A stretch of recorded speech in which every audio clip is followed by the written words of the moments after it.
it's just a little bit of gum. I'm not even putting the whole strip, so that it's less like obnoxious. Okay, so the first story I've got is this one time I'm doing food delivery, think Uber Eats, think DoorDash, things like that. So the way it works is the customer places an order, sometimes through Papa John's itself, and then I drop off. So here's the thing, the customer has the responsibility of putting the correct address. Most people do this thing whereby they switch in between like work and home, and they put in the wrong, they put a home address also at work, or work address also whilst they're at home.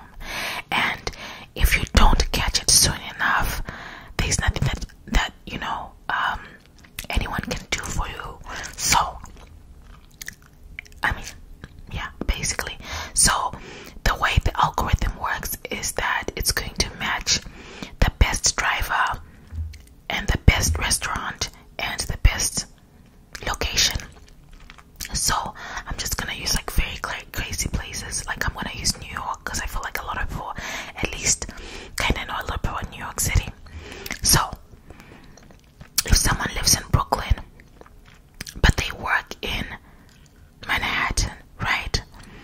When they do a delivery and they want it to be, and it's going to be in the address in Manhattan, and let's say you pick a pizza place, a pizzeria, a pizza place, a fast food chain, whatever.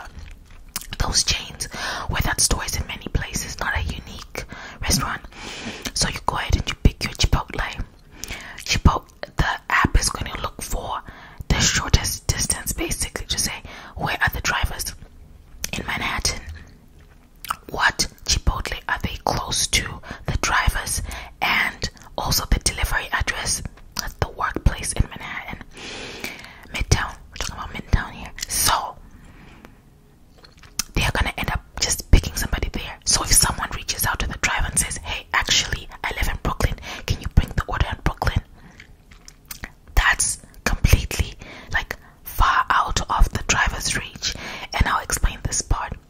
When the driver accepts the order, right, specifically for like, actually for everything, they try to, I think the only one that doesn't show you miles is Postmates, but they show you the miles, they show you the pay, and then that's how you decide. So most people calculate what's worth driving and what's not worth driving, and they decide. So if you said you were gonna pay them, like if they were expecting to get $10, $5 base pay, $5 tip, or even $3 base pay, $7 tip, so the customer's putting a relatively good tip, but it's meant to be local. In your head you were thinking local, they're thinking local, but then now you're asking them to go like 15 miles, 20 miles or whatever for a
you really can't predict how things are gonna work out. I really can't predict that. So, really trying to piece of gum. I keep forgetting I have it. You can easily tuck it away. So, if you're here for the gum chewing, that's not it. Okay. Story number 2. Oh yeah, tell me what you would have done in the same situation. What would you prefer? But again, I text, I call, you don't respond, I wait. Oh, the other option would have been for me to return the food back to Papa John's. The problem is, once you've left a store with food, they don't take it back. So even if they took it back, they would be trashing that and remaking the order and blah blah blah, which is I guess the same process they went through anyway. So nothing I can do. Okay.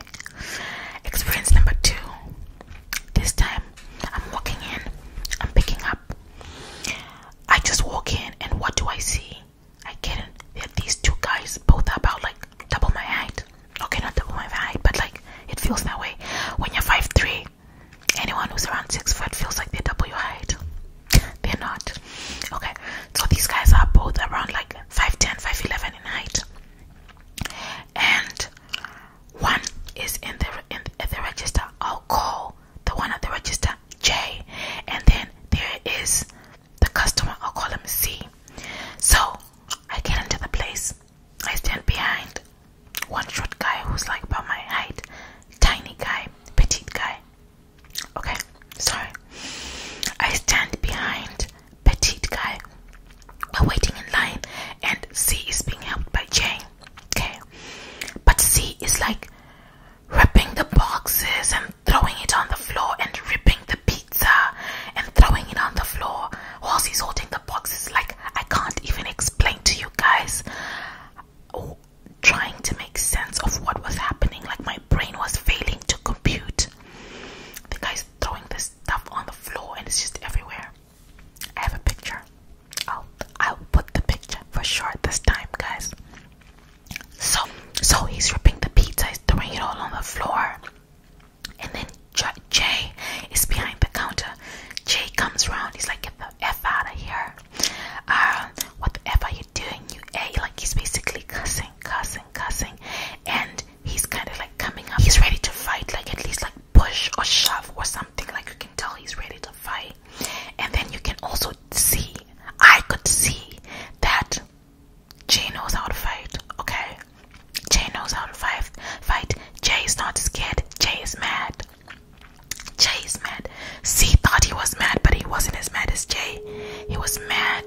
I don't know what about the train. Really, the train. Okay, I'm sorry about the train, guys. Okay, so Jay's ready to fight. Jay is really ready to fight. He's not playing games.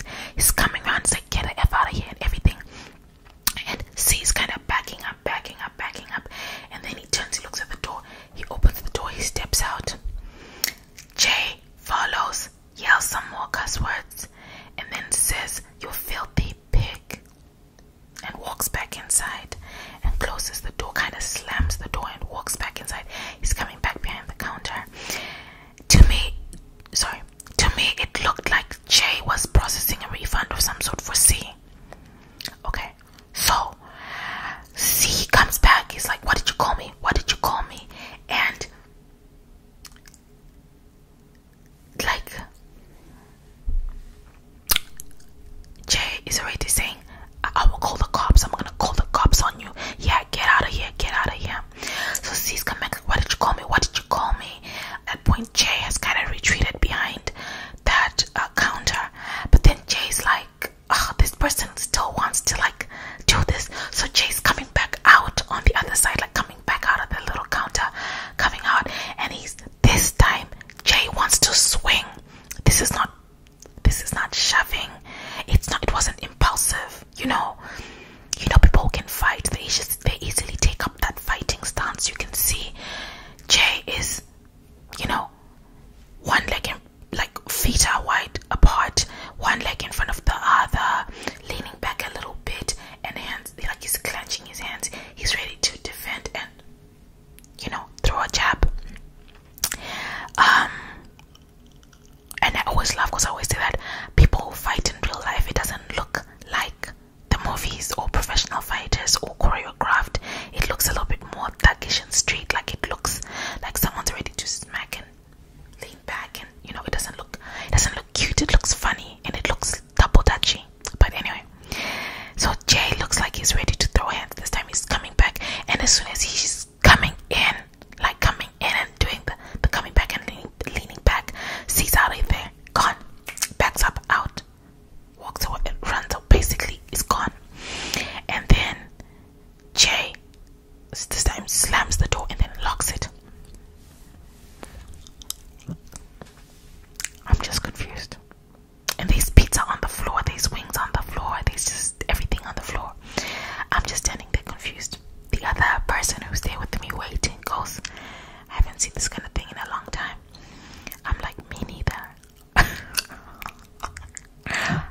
deserves us.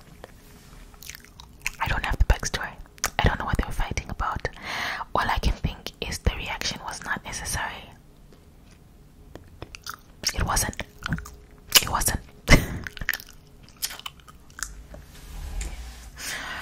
It wasn't. The only other story I want to tell you guys today is not this last. The only other funny story I've ever had is this one time. Okay, this one was weird. I was working checkout at a food place, and this lady hands me her card because we had to, at that place, I had to swipe people's cards. Like most, but I'll tell them to put it in, but they would fail. So I grabbed this lady's card and I put it in for her, and then she's like, she says something, and I'm like, what? Sorry. And she goes, why are you looking? I think I did that, when someone, I know what happened. She gave me a card, handed me a card, and I put it in. She says something, I'm like, oh, okay. And then she's like, so why are you looking at my card number then? So then I'm looking at her like, I'm sorry, ma'am. She's like, why are you looking at my card number? And I'm like, ma'am, I wasn't looking at your card number. I'm just trying to check you out. And she says, yes, you are. I saw you looking at my card number. As soon as she said that, I wasn't in the mood that day, but I wasn't like, I was trying to explain myself. I just called the manager. I'm like, hold on, let me call somebody for you. I'm like, sir, hey, dude. Like, the guys who I worked with already knew Shami doesn't want to deal with this crazy customer. She doesn't want to placate them. So when I was working the register, I never wore the manager hat. I just worked the register, and I'd always display someone. Because one thing I've noticed about people is, if you explain something to them and they're mad or they're angry, they don't understand what you said or whatever, just bring somebody else to explain the same thing. They'll feel better. Just another person, a different face, says the same thing. They'll feel better. If they feel like you are being rude to them, you bring somebody else, they say the exact same thing the same way. There's no rudeness there. Suddenly they're hearing like it has nothing to do with you. Something's going on there. This man just steps and says, it's okay, ma'am. So, ma'am, I'll check you out. She wasn't looking at anything. You're fine. And then I'm like, okay, this is the part where my age is showing. So apparently back in the day, people used to like credit cards never used to have chips and codes and all this stuff that they ask for now, and you could easily like steal somebody's number and punch it in. And apparently people used to do this scam where they would just look at the number and cram it in their head, and they would be able to use your card. I'm like, nowadays when you're trying to use a card, it asks you for security code, zip, at least minimum zip of the living address of somebody, expiration codes, and if your card does get stolen, there's fraud protection in most credit cards, so it's not even an issue. So yeah, the gentleman who was older than me was not explaining to me that she most probably freaked out because back in the day it used to be a common scam, and she was an older lady. So I'm not even the one to fight with older ladies and senior citizens. I'm not even the one to argue with them. Like, I don't know what's going on in their brain. They've lived a long life. I'm not arguing with them. So I was just like, no, it's okay. I'm not even bothered, and I moved on. But it was weird to have somebody accuse me of like trying to steal their numbers or remember their numbers. Like, if you've ever worked the food industry, you can barely remember your last name, the day of the week, what time it is. Like, there's just no way. It's an exhausting space that, honestly, for the most part, theft is the last thing on your mind. Unless it's too much work. I don't know, some people I know